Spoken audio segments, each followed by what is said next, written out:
Ira POV. Anong drama yan ha? Untag sa akin ni Sol. Inilatag niya sa harap ko ang isang paper bag, kaya nalipat dito ang tingin ko. Kumain ka. Gusto mo bang himatin mamaya sa trabaho? Nako, buti sana kung may sasaliw sa iyong gwapitong Fafa kapag nawalan ka ng malay. Litanya niya. Muli kong ibinalik ang tingin ko sa asul na kalangitan para mag-emote. Nandito kami ngayon sa rooftop. Dito ko naisipang ilabas ang sama ng loob ko matapos ang nangyaring paghaharap namin kanina ni Marcelino at Dark. Pakiramdam ko ay pinagtutulungan ako ng dalawa, kaya masama ang loob ko. Oh, bakit mo na naman ako iniiyakan? Tarantang tanong ni Sol. Lumapit siya sa akin, sa kanya ako niyakap. Walang ya, mas lalo lang akong naiyak dahil sa ginawa niya. Huwag mo naman akong iyakan na parang mamamatay na ako bukas. Suway niya sa akin na ikinatawa ko na lang. Wanna talk about it? Masuyo niyang tanong sa akin. Umiling ako. Yan ang mahirap sa'yo, friend. Gusto mo palaging sinasariling problema mo. Akala ko noon ay perfect ka dahil parang wala kang kaproblema sa buhay kung titingnan. But seeing you right now, masasabi kong kinikimkim mo lang ang lahat ng sama ng loob at mga problema mo. You should try to open up with someone. You know that you can trust me, right? Mabunga nga ako, oo. Pero trustworthy na person to, te. Napangiti ako sa naging pahayag ni Sol. Muli ko siyang hinakap. Sa ngayon ay kailangan ko ng kaibigang masasandalan. Kumain ka na. 5 minutes na lang bago matapos ang lunch break natin. Wala akong gana. Pumilit ka. Isasaksak ko tong pagkain sa bunganga mo o kakain ka. Brutal taga tong kaibigan ko. Sa huli ay nanaigang katigasan ng ulo ko. Muntik na niyang totohanin ang sinabi niya sa akin. Pero dahil tapos na ang lunch break namin ay hindi niya na naituloy ang plano niya. Halos madawal ako sa kinatatayuan ko nang may bumangga sa balikat ko mula sa likuran. Dumoble ang hilong kanina ko pang nararamdaman dahil sa ginawa niya. Mabuti na lang at nakakapit ako sa gilid ng lamesang katabi ko. Dahil kung hindi, ay baka lumagapak na ako sa sahig. Sino may gawa? Walang iba, kundi si Hera Ingitera. Oops, sorry. Maarte niyang saad. Tipid ko siyang nitian kahit deep inside ay gusto ko siyang sabunutan. I'm sure, inggit lang siya dahil sa beauty ko. Mas lamang kasi ako sa kanya ng libo-libong paligo, kaya bismood siya sa tuwing pumaparada ang mukha ko. Idagdag pang closeness namin ni Tita Mayumi na mas lalong nagpataas ng kilay ng bading na to. Huwag kasing paharang-harang. Pahabol niya bago ako talikuran. Napabuntong hininga na lang ako. Mas dumoble ang pagkakainis ko nang marinig ang pagtawag sa akin ni Anya. Sigurado akong tungkol niya naman sa pinapaserox niya sa akin ng pakay niya. Nasaan na? Pabalang niyang tanong sa akin. Nag-overheat ang Xerox machine sa loob ng department, kaya naman sa admit na ako nakikiserox. Iniiwan ko lang dito pansamantala dahil may inuutos din sa akin ng isa pang purchasing. Kukunin ko na po ma'am sa admin. Magalang kong sagot sa kanya. Kung kontas lang ang plastikan sa opisinang to, ay baka winner na ako. Sa galing ko ba naman magbait-baitan sa harap nila, ay paniwalang-paniwala sila. Nasa kabilang floor pa ang admin department, kaya naman kinailangan ko pang umakyat pero muli na namang sumipa ang pagkahilo ko, kaya napakapit ako sa pader. Wala pa akong kain simula pa kanina, kaya naman heto na nga naging resulta. Ayan kasi, Ira, napakatigas kasi ng ulo mo.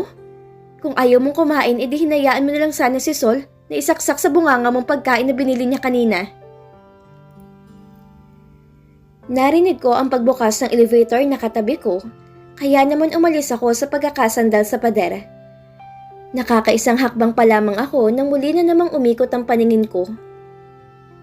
Inaasahan ko ng pagbagsak ko sa sahig, pero may humapit sa bewang ko kaya naman sa dibdib niya ako tumama.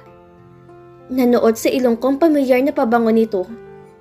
Hindi ko na kailangan tingnan kung sino to, dahil sapat na ang amoy niya para malaman ko kung sino ito. Hahakbang na sana ako palayo sa kanya nang pigilan ako ng kamay niyang nasa bewang ko.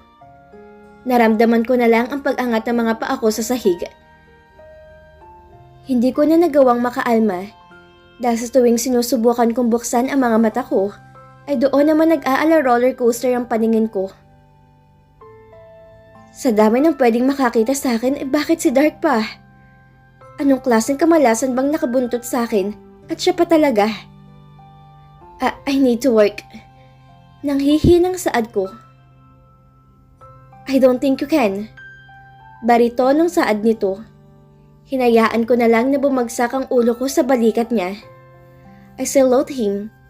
Sa ngayon, ay ceasefire muna dahil wala akong lakas para awayin siya. Ready the car. Narinig kong saad niya bago ako tuluyang mawala ng malay. Mabilis akong napabalikwas na makitang hindi pamilyar na kwartong kinalalagyan ko. Imposibleng nasa hospital ako dahil sa gara ng kwartong ito. Saan naman kaya ako dinala ng lintik na yun? Wala sa akin ang bag at phone ko, kaya naman naghanap ako ng orasan sa loob. Nagpanik ako nang malaman ko anong oras na. 7:00 na ng gabi at sigurado akong hinahanap na ako ni Evan. Siguradong magsusumbong na naman yun kay Jake kapag hindi niya ako nakita. Napadaing ako nang mahila kong IV na nakakabit sa akin. Nakita ko ang pagdaloy ng dugo sa kamay ko pero kaagad din na naalis ang atensyon ko rito nang marinig ang pagbukas ng pinto. Bumungad sa akin ang seryosong mukha ni Dark. Bumaba ang mga mata niya sa sugat ko, kaya naman kaagad kong itinago sa likuran ko ang kamay ko. Nasaan ako? You're in my condo. Walang gana niyang sagot. Malalaki ang hakbang niya na naglakad papunta sa akin. Hindi ko napansin na pinigil kong paghinga ko habang pinagmamasdan siya. Bakit naman kanito kagwapong nilalang na to? I mentally slapped myself. Kulang na lang ate tumulo ang laway ko habang slow motion siyang naglalakad sa harap ko. Hindi mo na dapat ako dinala rito. Uuwi na ako. Pasensya na sa abala. Malamig kong saad, saka ko umiwas ang tingin sa kanya at tumayo paalis sa kama. Eat before you leave. Final na pahayag nito. Sasagutin ko na sana siya nang bigla niyang kunin ang pulso ko at iangat ito. Nakita ko ang pagkunot ng noo ni Dark nang makita ang sugat ko. Pinilit kong bawiin ang kamay ko sa kanya, pero nagulat ako nang hilahin niya rin to. Kaya ending, tumama na naman ang noo ko sa matipuno ng dibdib. Nag-init ang mukha ko nang muli na namang malanghap ang pabango niya. Idagdag pang magkadikit naming katawan ngayon. No, Ira. Don't you dare give in.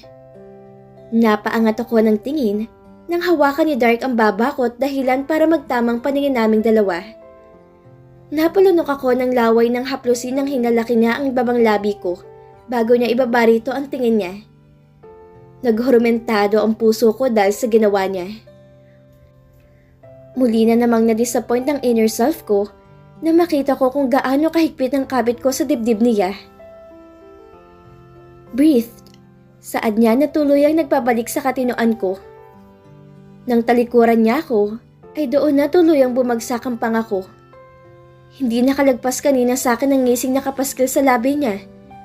Napapadyak ako dahil sa inis. Hindi ko alam kung dahil sa ngising niya o dahil pinaasa niya kung hahalikan niya ako ng inis na nararamdaman ko. Malala ka na, Ira? Hindi mo ba naririnig ang sinabi ko kanina? I told you to eat before you leave. Mariin niyang saad na nagpaikot ng mga mata ko. Kailangan ko nang umalis. Yung lalaking palagi bang sumusundo sa yung pinagpalit mo sa akin? Nakita ko ang pag-igting ng panga ni Dark. Why? Am I not enough? Wala akong lakas na makipag-away sa kanya, kaya naman tinalikuran ko na lang siya pero bago pa man ako makalapit sa pinto, ay mas malakas na kamay nang humila sa braso ko. Simula ata na magkita kami, ay walang palyang ginagawa niyang paghila sa akin. Hindi niya ba alam na nakakasakit na siya minsan? Napasinghap ako nang sakupin ng labi niya ang labi ko. Imbis na magalit at itulak siya, ay mas pinili kong gantihan ng halik niya. Mahigpit na pumaikot ang braso ko sa batok niya at mas sinaliman pa ang pagkakadikit ng labi naming dalawa. Oh God, what did you do, Ira? Bumigay ka na namang gaga ka. Bumagsak ang likuran ko sa malambot na sofa, samantalang dumaga naman sa ibabaw ko ang lalaking dapat na kanamumuhian ko ng sobra. Patuloy naming hinahalikan ng labi ng isa't isa. Malalim ang halik at puno ng pananabik na imbis pandirihan ko, ay gustong gusto ko pa. Ayoko mag-assume, pero yun yung nararamdaman ko sa mga oras na to. What am I doing? Bakit hinahayaan ko siya na gawin yung bagay na to sa akin? Pahamak talagang karupukan ko sa lalaking to. Hindi lang sarili kong tinraidor ko, kundi pati na rin ang mga namayapa kong mga magulang. Kung nandito siguro ngayon sina Mommy at Daddy, ay baka na-disappointed na sila sa akin. Akala ko'y matagal ko nang naibaon sa limot ang pagmamahal ko sa kanya. Pero kahit anong subok ko'y natatandaan pa rin pala ng puso kung lalaking tinitibok nito. Ano bang solusyon sa problema ko tong sa puso? Hindi ko napigilan ang pagbagsak ng mga luha ko. Nagigilty ako. Pakiramdam ko kasi ay tinatraidor kong sarili kong mga magulang. Gusto ko nangyayari sa amin ngayon ni Dirk sa kabila ng mga kagaguhan namin ginawa niya sa akin noon. Ang sama ko na bang anak? Nagmahal lang naman ako. Humigpit ang kapit ko sa batok ni Dirk at mas idiniin pang sarili ko sa kanya. Siya ang unang lalaking minahal ko ng sobra, kaya naman sobrang sakit para sa akin ang nangyari sa amin. Pero bakit heto ako at mahigpit ang kapit sa kanya na para bang ayaw ko na siyang pakawalan pa? Ang gulo mo, Ira? Hinihingal kaming pareho na maghiwalay ang labi naming dalawa. Nakita ko ang pagtalim ng mga mata ni Dark bago niya marahasan namang hulihin ang labi ko. Napadaing ako na madiin niya tong kagatin. Mula sa labi ay nagsimula ng bumabang halik niya. Napapikit ako dahil sa mainit na sensasyong hatid ng halik niya na naglalakbay sa katawan ko. At ganun din ang mga kamay niya na kung saan-saan na humahaplos. Inaasahan ko ng sunod niyang gagawin, pero kaagad na naudlot ang paghalik niya na bigla na lang umalburuto ang tiyan ko. Pareho kaming natigilan. Nag-init ang buong mukha ko dahil sa kahihiyan. Ano ba naman yan? Panira naman, no? Pero kung iisipin, mas mabuti ng tiyan kong tumunog kesa naman sa utot. Tama, kaya hindi dapat ako mahiya. Napabugan ng hangin si Dark bago siya umalis sa pagkakaibabaw sa akin. Dapat ay masaya ako dahil naputol ang mainit naming session. Pero bakit disappointed ako? Heist. Bakit pa ba ako magugulat? Matagal na akong contaminated ng dark virus. Mabilis akong napaayos ng upo. Inayos ko rin ang suot kong damit bago mabilis na tumayo.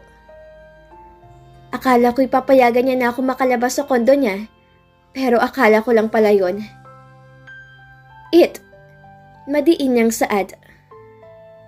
Don't make me repeat it again. Dugtong ni Dark bago niya ako tuloy ang iwanan. Sinabunutan kong sarili ko at impit na napatili dahil sa inis na nararamdaman ko sa sarili ko. Anong kagagahan na naman ang ginawa mo, Ira? Bulong ko sa sarili ko. Bagsak ang mga balikat ko na lumapit sa mesa. Naglaway ang bagang ko na makita ang mga nakahain na pagkain.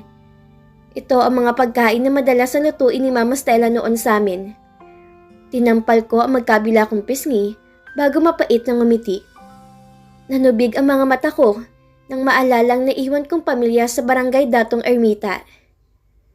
God, I miss them. Kamusta na kaya silang lahat ngayon? Tinakpan ko ang bibig ko nang dumighay ako dahil sa sobrang kabusugan matapos kong kumain. Nang tingnan ko ang mga natira kong ulam sa mesa, ay bigla akong nahiya. Halos maubos ko na kasing 4 na putahe na nasa harapan ko. Nahiya ka pa, Ira? Sana inubos mo na lang kaysa nagtira ka pa. Napapailing na lang na saad ko sa sarili ko. Tumayo ako para ayusin ang mga pinagkainan ko. Nakakahiya naman kung iiwanan ko lang na nakatiwangwang ang mga kubyerto sa ginamit ko. Baka isipin ni Dirk na balahura akong babae. Binilisan ko ang kilos ko dahil ayoko maabutan niya pa ako rito. Sa tuwing iniisip ko mga nangyari kanina, ay basta na lang ako napapasabunot sa buhok ko. Nasa huli talagang pagsisisi. Parang gusto ko na lang tumalon sa bintana at bumalusok pa ibaba. Kasabay ng pagtunog ng doorbell ay siya ring pagkalaglag ng ginamit kong tinidor sa sahig. Dumukwang ako para pulutin to, pero naningkit ang mga mata kong nang mahagip ang isang bagay na hindi ko akalaing makikita ko. Isa yung baril na nakadikit sa ilalim ng countertop kung saan ako kanina kumain. Napalunok ako ng laway. Walang duda na totoong baril ang nakikita ko ngayon. Muling tumunog ang doorbell kaya naman mabilis akong napaayos ng tayo. Napagpasyahan kong pagbuksan ng taong nasa labas, pero nanlaki ang mga mata ko nang unang bumungad sa akin ang bunganga ng isang baril. Sa gulat ay mabilis akong bumagsak sa sahig kasabay ng sunod-sunod na pagtulo ng mga luha ko dahil sa takot. "Wag po! Parang awa niyo na po!" Pagsusumamo ko habang humahagulhol ng iyak. Iniisip ko palang na mawawala na ako sa mundong to, ay sobrang nadudurog na yung puso ko. Paano na lang si Bella kapag nawala ko? Panik ng lalaki na parang nagulat din na makita ako. "What did you do?" Parehong nalipat ang tingin namin sa lalaki nagsalita. Si Dark. Nag-igting ang panga niya na makita ko nakasalampak sa sahig habang nanginginig sa takot. "What did you do?" Ulit niyang tanong. Ano kasi?" Saad ng lalaki na napakamot na lang sa kanyang batok. "Akala ko kasi ikaw ang magbubukas ng pinto sa akin, kaya mali ko bang ibang bubungad sa akin?" Pagdadahilan niya pa. "Joke lang yun, miss ha. Ganun lang taga kami ang magbiroan ni Magnus. Tutukan ng baril sa ulo." Malutong na mura ng lalaki na malakas siyang hampasin ni Dark sa likod ng ulo. "You pointed a gun at her?" "Ayan na naman, sorry na nga eh." Parang takot na pasitong tumakbo palayo kay Dark nang akmang bapatukan na naman siya nito. "Akong babaril sa'yo kapag hindi ka umalis sa harap ko." Pagbabanta ni Dark. Kaya naman kumaripas ang takbo ang lalaki palayo sa amin. "Hey!" Untag sa akin ni Dark na nakaluhod na pala sa harap ko. Mas lalo akong naiyak nang humaplos ang kamay niya sa pisngi ko at punasan ito. Wala sa sariling sinunggaban ko siya ng yakap. Sa mga oras na to, ay siya na ang sa tingin ko magpapakalma sa akin. "No one's gonna hurt you. Not on my watch." Bulong ni Dark na unti-unting nagpakalma sa nanginginig kong katawan. At dito na po nagtatapos ang kabanata ng ating kwento. Muli niyo po akong samahan sa mga susunod na kabanata na ibabahagi ko sa inyo. Maraming salamat po at ingat po tayong lahat.